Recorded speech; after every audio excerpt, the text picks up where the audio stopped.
wakaf, tetapi dari wakaf produktif. Di waktu turun ayat 98 surah Al-Isra, lan tanalul birra hatta tunfiqu mimma tuhibbun, tidaklah ya kalian bisa mencapai albir, ya, puncak ketakwaan, puncak kebaikan, hatta tunfiqu mimma tuhibbun, sebelum kalian menginfakkan apa yang kalian cintai. Rawat umatnya itu, yang dirawat hanya bangunan ibadahnya.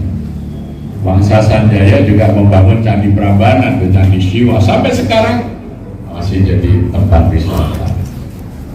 Ya, orang-orang asing datang mau melihat bangunan ibadah itu, tapi umat Hindu sekitar Prambanan habis.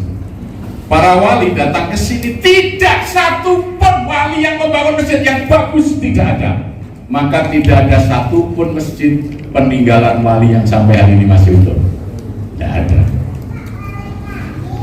Karena memang Nabi, para wali mengikuti perintah Allah, yang dibangun itu umatnya, bukan bangunannya. Yang dirawat itu adalah jamaahnya, bukan bangunan masjidnya. Ya, itu paradigma orang musyrik, itu menganggap masjid makmur kalau bangunannya bersih, rapi, bagus dan indah. Itu otaknya orang musyrik begitu. Tapi orang yang beriman itu dalam ayat 18, innama ya'muru masajidallah man amana billahi wal yawmil akhir wa aqamas shalah wa ata zakah wa lam yakhsha illallah fa asa ulaika ayyakunu minal muhtadin. Dua ayat ini membandingkan cara berpikir orang musyrik dan cara berpikir orang beriman di dalam memakmurkan masjid. Kalau orang beriman, ukuran makmurnya masjid itu akhir salah, tegaknya sholat jamaah di masjid itu. Berapa ramai, berapa banyak orang yang menegakkan sholat di situ, bukan betapa bagusnya bangunannya. Ya. Yang kedua, wajib zakat.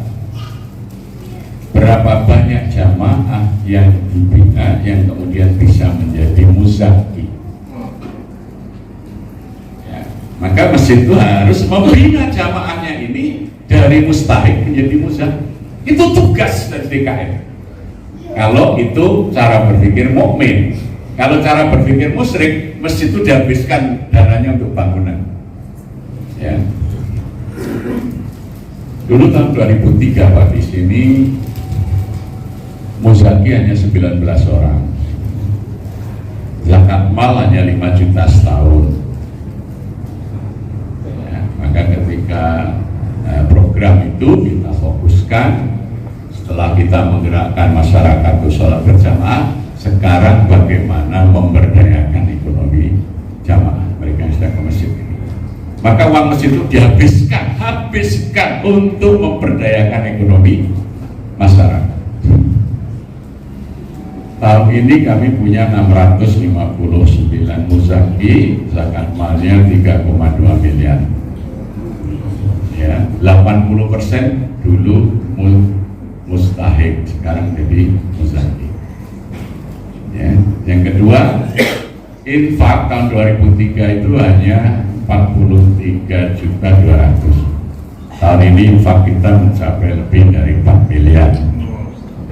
Kemudian wakaf uang, wakaf dalam bentuk uang untuk wakaf produktif tahun ini mencapai 7 miliar 1 tahun.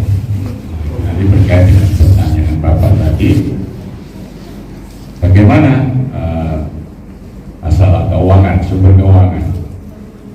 Jadi kami mengelola BUMN, Badan Usaha Milik Masjid.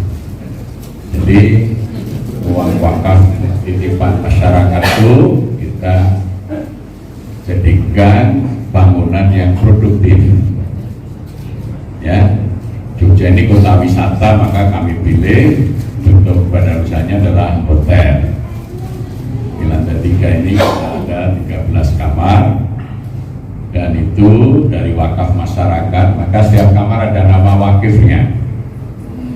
2003 Ketika itu biaya pembangunan satu kamar hanya 40.500.000, sudah termasuk AC, pemanas air dan lain sebagainya. Nah sekarang dari hasil orang menginap, kurangi biaya operasional mesin ini untuk listrik, gaji karyawan, masih ada saldo bersih di atas 47 juta. Jadi antara 47 sampai 50 juta saldo bersih per bulan. Ya, itu daripada atas mesin itu kosong. Nah, kita jadikan tempat untuk menghasilkan uang, tentu dengan menjaga ketentuan syariah. Maka kemudian ada disertasi dari UIN Sunan Kalijaga ini, wakaf progresif Masjid Jogokarian Yogyakarta. Di dalam ini termasuk separuh lebih tentang pengelolaan masjid, ada struktur, ada di sini, ya, program-program dan lain sebagainya ada di dalam buku. Jadi infak yang dihimpun itu semuanya ada alamatnya. Setiap kotak itu ada alamatnya. Kotak beras, artinya infak yang dihimpun di situ untuk memberikan beras bagi warga miskin. Kami setiap bulan menyediakan 9 ton beras untuk 480 kepala keluarga miskin yang ada di sini. Dan warga miskin kami meningkat terus karena orang kecil, orang miskin itu cari kontrakan di Jogokarian, karena kalau sudah di sini ada jaminan sembako, ada jaminan kesehatan, ada bantuan beasiswa, sehingga Jogokarian itu menjadi tujuan orang-orang miskin dari tempat tinggal, kontrak di rumah-rumah kecil. Jadi angka kemiskinan, daftar miskin meningkat terus. Karena di tempat lain belum ada masjid yang seperti itu, maka di kampung ini menjadi tujuan orang dari berbagai daerah yang ekonominya kurang, berusaha untuk menjadi bagian dari komunitas jamaah masjid. Ya, gitu. Maka meningkat terus, tidak berkurang. Ya. Banyak yang mentas juga, tapi banyak yang datang baru. Ya. Jadi ada kotak infak untuk kebencanaan, ya. Misalnya masa COVID itu dana untuk COVID yang kita terima dari masyarakat itu mencapai 2,4 miliar.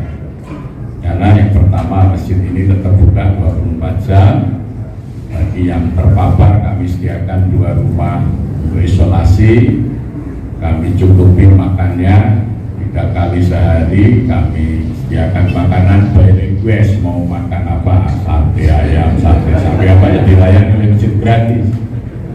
Ya, kita berikan vitamin-vitamin, kita tugaskan dokter, perawat ngecek kesehatan, kita sediakan tabung oksigen sampai 40 tabung.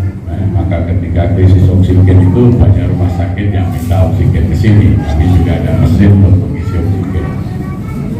Dan selama masa pandemi, ya, kita pikirkan setiap shift 20 orang untuk melayani masyarakat yang memerlukan bantuan, entah pemakaman. Kami sudah latih dari awal, maka ketika BPBD daerah belum ada tim atau kewalahan menangani perawatan jenazah COVID, kami sudah melayani. Ya. Maka dengan aktivitas itu kepercayaan masyarakat sangat tinggi. Jadi justru infak khusus untuk penanggulangan COVID itu 2 tahun itu 2,4 miliar. Masjid ini tidak pakai tutup 24 jam ya seperti ini suasana COVID, ya. Buka puasa yang biasanya hanya 3.000 sampai 3.500, ini masa COVID itu sampai 10.000 satu hari kita. Ya, karena masjid-masjid yang lain tutup. Ya. Maka kami didatangi dari kamar sampai Polda, Pak ini masjid kok nggak tutup. Saya sampaikan, saya akan tutup masjid ini kalau di kelurahan, di Koramil, di Polsek ada beras 24 jam, kalau ada warga lapar, kalau ada yang terpapar dari kelurahan, ya dari kecamatan, Polsek, Koramil menyediakan makan, ya, menyediakan dokter, menyediakan oksigen. Pak, masjid saya tutup, bisa nggak? Wah, nggak ada anggaran, maka jangan kantor, nggak boleh anggaran. Ini melarang-larang, mestinya memberi solusi. Masjid itu memberi solusi yang lebih bagus. Bahkan wali kota ketika awalnya di sini minta tutup malah mengeluh, Pak, kita ini nakes kita ini nggak punya APD. Berapa Pak? 390. Besok minggu depan saya siapkan. Silakan Pak Wali, bawa kepala dinas sama kepala posek kami sediakan. Karena kami melakukan pelayanan, maka kepercayaan itu datang. Ya. Akhirnya dari polisian hanya menjaga, jadi tiap hari masjid ini malah dijaga 75 polisi. Kami menyediakan makan. Jadi itu. Nah, bagaimana kalau justru masa COVID masjid gelap, sepi, dengar sirine ambulan, ya suasana itu menjadi orang malah tambah rentan penyakit karena khawatir, ya. Nah, di sini gembira aja, ya. Insya Allah dengan kegembiraan itu imunitasnya tinggi. Ternyata di kota Yogyakarta ini, kampung ini termasuk kampung yang belum pernah zona merah, justru karena bebas, gitu ya.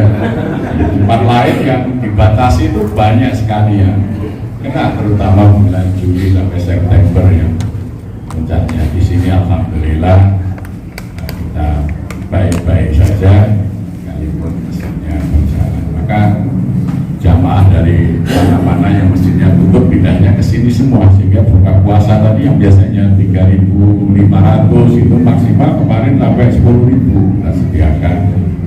Karena penuh sekali, karena tidak ada suasana tarawih saja juga di mana-mana tidak diselenggarakan. Ini sampai SPBU sana itu tarawihnya lebih banyak dari